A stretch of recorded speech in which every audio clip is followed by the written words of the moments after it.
who they're rumored to be adding before today's trade deadline. Joel Klatt's going to join us to break down his top 50 players in the NFL draft. It's a good list. He made the list, and the Bears officially welcomed QB1 Andy Dalton yesterday. You heard that correctly. We're going to break it down. Good Thursday morning, everyone. Yeah, I thought it was Wednesday. It's all good. I'll probably think it all day. Jenna, Nick, Brandon, Kevin Wilds. It's the best way to start a Thursday, thinking it was yesterday. Hey, Brandon, are your Bears out on Russ? What's going on? I don't think so. I think it was a slow day on social media, so they had to find something to post. That's what I believe. Oh, gotcha. Something to infuriate their fans. Great social media. On the board. We got to start, though, down in Tampa, where the theme this offseason has been get the band back together. Yesterday, they signed D-tackle Ndamukong Suh. They extended left tackle Donovan Smith. Bucs putting the work in, and it is paying off. Fox Bet Sportsbook has them slated as the favorites to win the NFC yet again, followed by the Packers, the Rams, the Niners, and the Saints. So it's Bucs, Packers, Rams, Niners, Saints. Brandon, I'm going to start with you. Who are you taking to win the NFC, Bucs or the field? Oh, this is an easy answer. This is the Bucs, and for the same reason why they won the Super Bowl. Defensively, personnel, and scheme. They have the perfect mix. They can get to the quarterback, they can stop the run, and they also have smart guys in the secondary. In that scheme, you have to be smart. You have to understand what's going on because it's sophisticated. You have to communicate on every single play. So for that reason, that defense is going to get better. They return everybody now.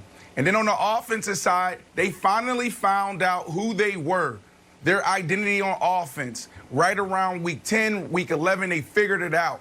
And now they have an offseason to actually double down on who they are. Remember this, too. They're bringing back all their coaches, Nick. Todd Bowles didn't get a job. Byron Leftwich didn't get a job. Right. That's the secret sauce right there. If they lost one of those guys, then I would be open for this discussion. But they bring back absolutely everybody, so you have to go with the Bucs. Yeah, I agree with you, Brandon. It is an easy question, but I think it's an easy question because it's the opposite answer, which is it is clearly the field, because the degree of difference between the Bucs and the other teams in the NFC last year was minute, if in existence at all.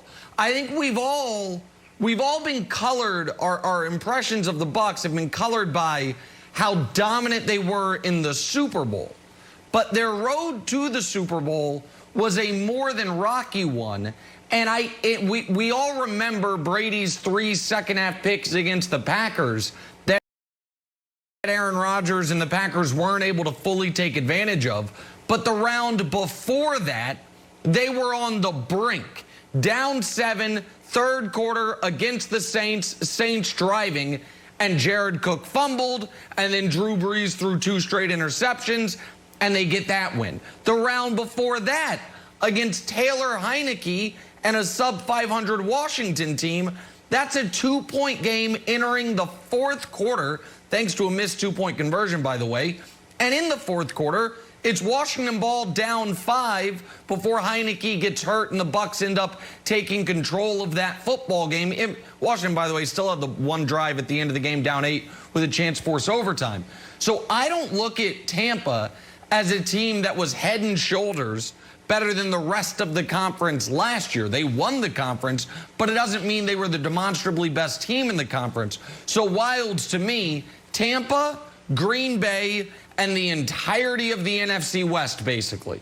The Rams with the upgrade at Goff, Seattle staying Seattle, San Francisco healthier, and we'll see on Arizona. To me, 2 or 3 of those teams could be contenders out of that division. So to me, there are 6 legitimate NFC contenders as we sit here at the end of March. So I would definitely take the field over the Bucs, even if the Bucs on paper look to be the best of those 6. All right, I will also definitely take the field. And I have a question for our resident entrepreneur, former Pro Bowl wide receiver, and general raconteur, Brandon Marshall. Brandon, 2 questions for you. Question number one.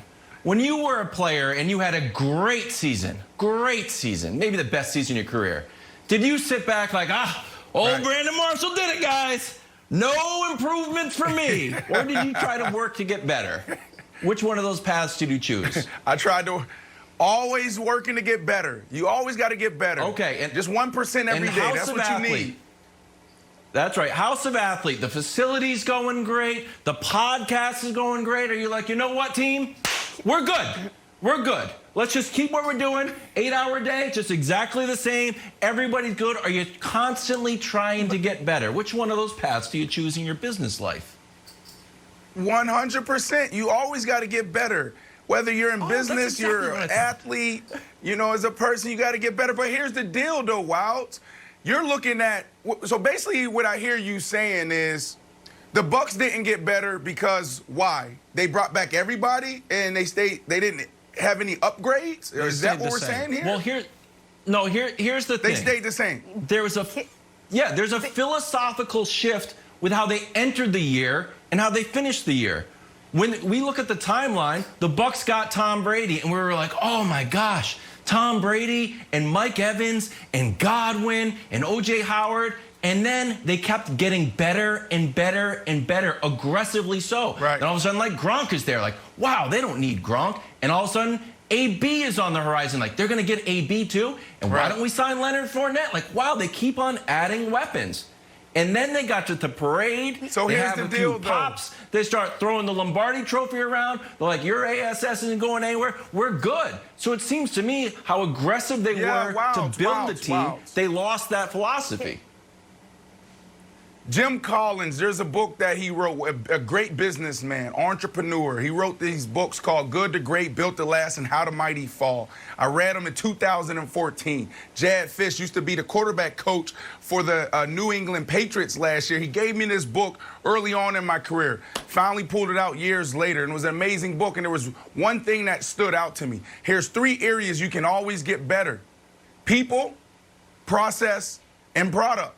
So they're people. They don't have to get better in their people. They have their team. So can they get better in their process? They have an offseason now, Wilds. And then from a product standpoint, think about what we just talked about, what I just said. From a product standpoint, they can get better on the offensive side because they know exactly who they are now. They had to figure that out. They were battling last year. That was real between Bruce Arians and Tom Brady. That beef was real. And on the defensive side, they finally got into their flow as well, and they ended up as one of the top-tier defenses we've seen in a long time, Nick.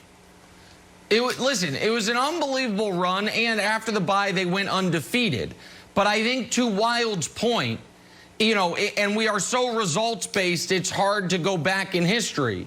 But to Wild's point, if Jared Cook doesn't fumble and the Saints go up 10 midway through the third quarter and win a game they were favored to win, and Tampa and Tom Brady's season ends with an 11-5 year and 1 playoff victory over Washington, nobody is saying they shouldn't add anybody. They should just re-sign everyone and bring everyone back. Nicholas. And so, that's football. Yeah.